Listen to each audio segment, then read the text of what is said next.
વિધાનસભા ગૃહમાં મુખ્યમંત્રી ભૂપેન્દ્રભાઈ પટેલે એક મહત્વની જાહેરાત કરી છે। વિધાનસભા ગૃહમાં આજે ભૂપેન્દ્રભાઈ પટેલે મહત્વની જાહેરાત કરી। નિયમ 144 હેઠળ મુખ્યમંત્રી ભૂપેન્દ્રભાઈ પટેલે જાહેરાત કરી। રાજ્યમાં ઓબેસિટી ફ્રી કેમ્પેઇનની જાહેરાત કરવામાં આવી છે। ઓબેસિટી ફ્રી કેમ્પેઇનની આજે જાહેરાત કરવામાં આવી, જેમાં મેદસ્વીતા ઘટાડવા માટે રાજ્ય સરકાર ખાસ કેમ્પેઇન લાવશે। આદરણીય પ્રધાનમંત્રી શ્રીએ દેશના પ્રત્યેક નાગરિકની સ્વાસ્થ્યને લઈને ઓબેસિટી સામે જે અભિયાન ઉચક્યો તેમાં ગુજરાત દેશનું સર્વપ્રથમ રાજ્ય છે,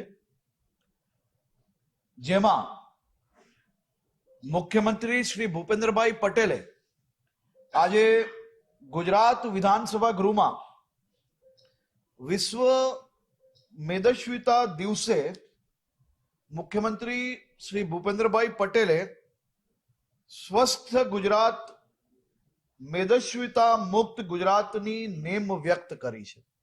એટલે કે આવનારો આખો વર્ષ ગુજરાત સરકાર ઓબેસિટી સામે લડશે। આ અભિયાનને ગુજરાતના ગામે ગામ સુધી પહોંચાડશે।